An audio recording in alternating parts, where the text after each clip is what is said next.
Now, she said in a stronger voice, let's talk about these flying lessons.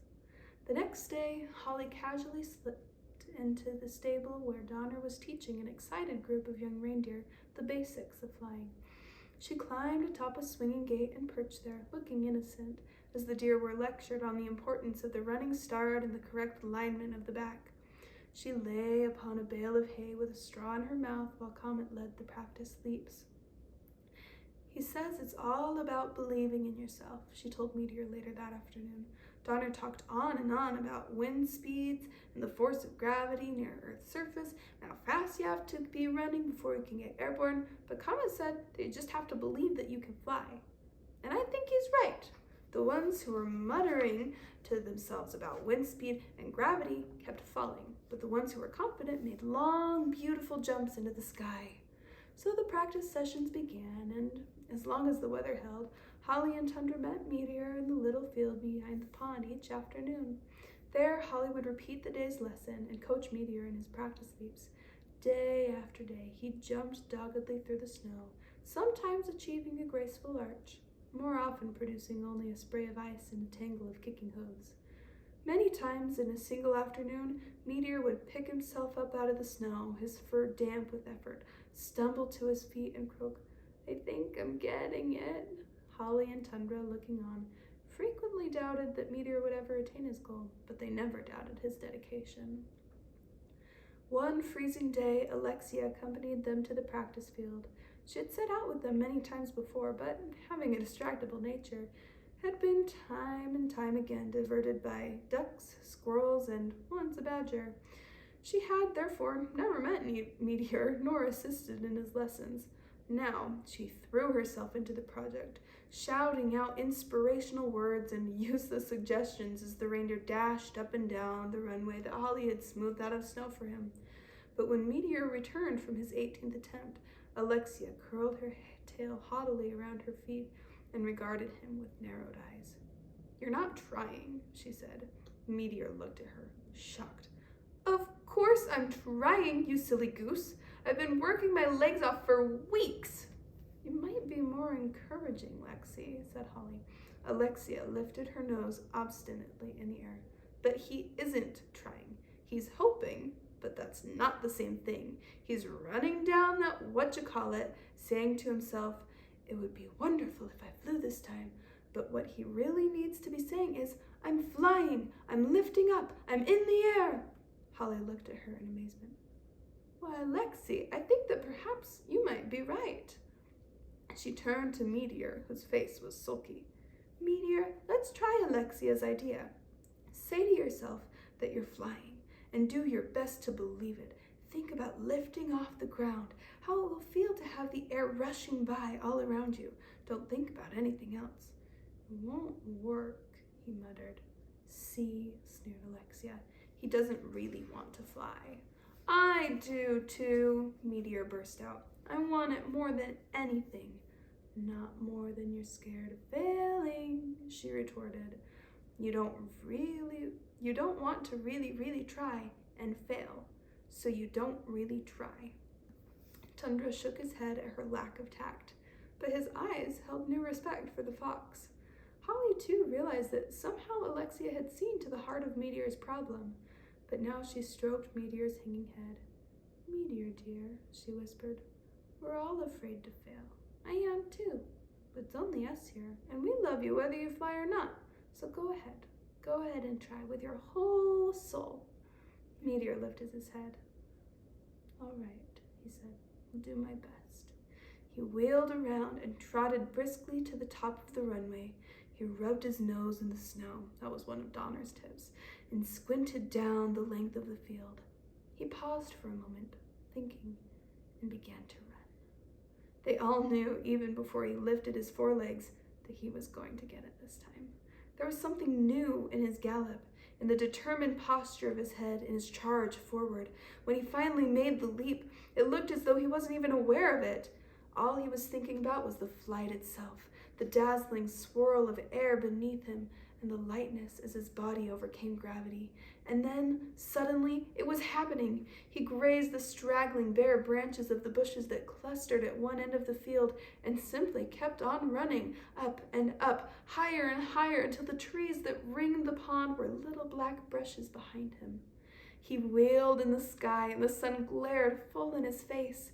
For one exhilarating moment, he believed that he could fly to the sun itself. Then he looked down. Holly and Tundra and Alexia were far below, cheering and yowling encouragement, their upturned faces glowing. Meteor smiled back at them and plummeted to the ground in a matter of seconds. Fortunately, he landed in a soft bed of powdery snow.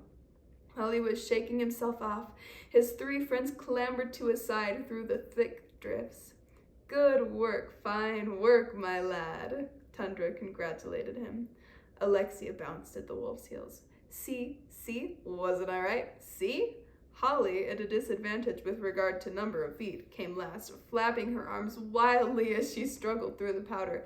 "That was splendid! Marvelous!" she cried, falling into a snowbank. She popped up, still grinning. "Tremendous! Anyone would think you'd been flying for years." Meteor walked lightly over the snow and knelt so that she might steady herself upon his back. "Thank you," she said, grateful for his assistance. "No, thank you," Meteor replied earnestly. "I could never have done this without you. I am yours to command, forever." "Then I command you to lift me up," said Holly, laughing. She twined her arms around his neck, and as he pulled her out of the little hollow, she whispered, "I am so proud of you, even if I can't do it again. Even if you can't do it again, but I think you will." And he did. Meteor took several more flights that afternoon, as much to escape Alexia's endless self-congratulations as anything. By the next day, he had overcome his gnawing fear that he would lose his new ability just as quickly as he had gained it, and by the day after that, he was capable of lolling in the air like a bird and landing wherever he pleased. The next week, at Holly's suggestion, Meteor drew Comet aside and confided that he could fly. Comet, of course, demanded that he prove it, which Meteor happily did. Then Comet dragged Donner away from his appetizing dinner to behold the unusual phenomenon of a self-taught flyer. "Humph," said Donner, still chewing. "I figure that out." His eyes followed Meteor as he landed. "Dunno," said Comet. "How'd you figure that out, boy?" he called to Meteor. "Some friends helped me, sir," replied the cockeyed reindeer. "What friends?" asked Donner suspiciously. "Was it taller?" The students were instructed not to reveal the mysteries of flying to outsiders. "No, sir, not taller. There's Princess Holly and Tundra, and Alexia, the little fox," Meteor added a bit unwillingly. "Princess Holly? How do you know her?" "Well, she saw me trying to fly one day. I guess I made a pretty sorry sight, so she decided to help me, sir." Said Donner, thinking. "I wondered what she was about, lying around the stable looking like a cherub. What about your eye? Can you see?" "Haven't run into anything yet, sir." "Well, I suppose you'd better join us then. Your landing could use a little work." "Yes, sir," said Meteor obediently. Comet smiled kindly at him. "I congratulate you on your determination. It's a valuable trait."